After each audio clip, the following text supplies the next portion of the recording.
Assalamualaikum warahmatullahi wabarakatuh. Perkenalkan, nama saya Amanda Dila Kusuma dengan NIM 2082306 Tadris Bahasa Indonesia Rombel A.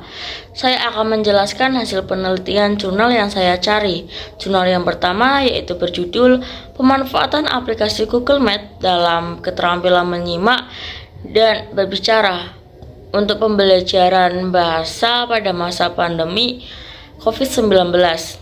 Identitas penulis yaitu yang bernama Nimeda Emi Juniarti. Identitas artikel bernama Jurnal Pendidikan dan Pembelajaran Bahasa Indonesia Volume 1 Nomor 2 2020. Bidang kajian di jurnal pertama ini yaitu keterampilan menyimak dan berbicara.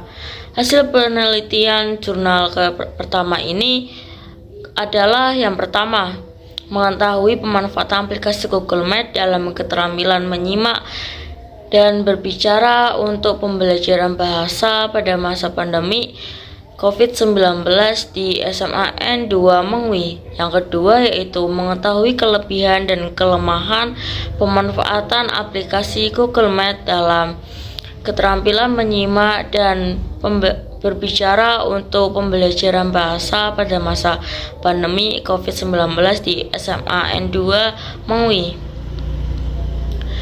Teori yang digunakan pada jurnal pertama ini yaitu menggunakan teknik baca dan catat. Metode penelitian yaitu menggunakan metode kualitatif deskriptif.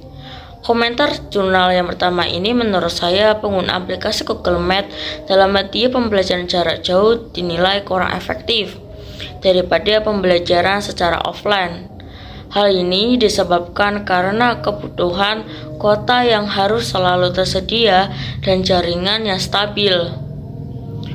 Motivasi belajar siswa yang menurun sehingga tidak ada jaminan apakah siswa benar-benar mengikuti kegiatan belajar mengajar tersebut. Dan jurnal yang kedua yaitu yang berjudul Pengajaran Keterampilan Menyimak di Sekolah Dasar. Identitas penulis yaitu I. Wayan Jatiyansa. Identitas artikel yaitu Lampuh Yang Volume 3 Nomor 3 2012. Bidang kajian artikel yang kedua ini yaitu keterampilan menyimak. Hasil penelitian ini adalah proses mendengarkan dengan penuh pemahaman, apresiasi, dan evaluasi untuk memperoleh informasi, menangkap isi, serta memahami makna komunikasi yang hendak disampaikan oleh si pembicara melalui ujaran. Teori yang digunakan yaitu pertama, diperlukan latihan menyimak, yang kedua, memahami bahasa lisan dengan baik. Metode yang digunakan yaitu yang pertama, teknik ulang ucap atau menirukan, yang kedua, teknik informasi beranting, yang ketiga, teknik satu mulut satu kelas, yang keempat yaitu teknik satu rekaman satu kelas. Komentar jurnal yang kedua ini menurut saya yaitu pengajaran keterampilan menyimak di sekolah dasar sangat penting dan harus diberikan perhatian yang cukup oleh guru. Para guru harus memahami hakikat menyimak dan mencoba teknik menyimak dalam kegiatan mengajar. Selain itu, lingkungan kelas dan suasana sosial juga berpengaruh ke keberhasilan menyimak siswa. Dan jurnal yang ketiga yaitu berjudul Pengaruh Penggunaan Metode Bercerita terhadap Kemampuan Menyimak Siswa. Identitas penulis bernama Isma Nurhayati. Identitas artikel Jurnal Pendidikan Uniga Volume 4 Nomor 1 2010. Bidang kajian jurnal ini yaitu kemampuan menyimak. Hasil penelitian jurnal adalah yang pertama, untuk mengetahui realita penggunaan metode bercerita di SDN Cimurah. Dan yang kedua yaitu untuk mengetahui realita kemampuan menyimak siswa dengan penggunaan metode bercerita di SDN Cimurah. Dan yang ketiga yaitu untuk mengetahui berapa besar pengaruh penggunaan metode bercerita terhadap kemampuan menyimak siswa. Teori yang digunakan pada jurnal yang ketiga ini, yang pertama yaitu bercerita, yang kedua menyimak cerita. Metode yang digunakan yaitu metode deskriptif. aliasi. Untuk komentar, jurnal ketiga ini menggunakan bercerita dapat berpengaruh positif terhadap kemampuan menyimak siswa. Namun penelitian tersebut tidak dapat digeneralisasikan, masih perlu penelitian lebih lanjut memastikan efektivitas metode bercerita pada konteks pembelajaran.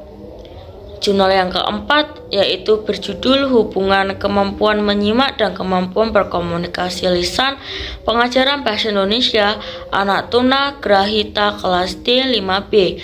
Identitas penulis yaitu bernama Sri Suyatmi. Identitas artikel institusional repostin nomor 68 2007. Bidang kajian ini yaitu yang pertama kemampuan menyimak, yang kedua kemampuan membaca, dan yang ketiga kemampuan berkomunikasi secara lisan. Hasil penelitian ini yaitu seberapa tingkat hubungan antara kemampuan menyimak dan kemampuan membaca dengan kemampuan berkomunikasi lisan pada pengajaran bahasa Indonesia tersebut. Teori yang digunakan yaitu komunikasi secara lisan pada pembelajaran. Metodenya menggunakan tes berbentuk pertanyaan dengan nilai berdasarkan skor yang telah ditentukan.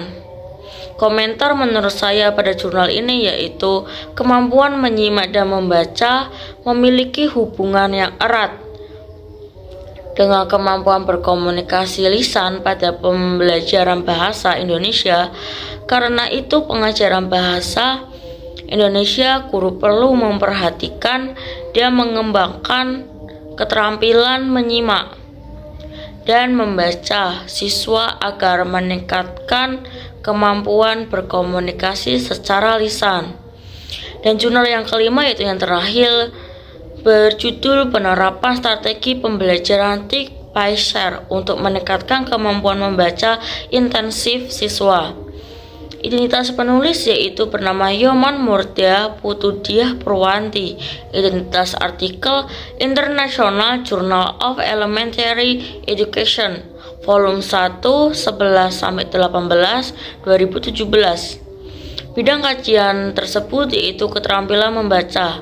Hasil penelitian kelima ini, kesimpulan dari penelitian itu adalah penerapan strategi pembelajaran TIK PAI-SHARE dapat meningkatkan kemampuan membaca intensif siswa kelas 5 semester 2 SD Negeri 4. Hal ini dapat dilihat dari semakin meningkatnya kemampuan membaca intensif siswa.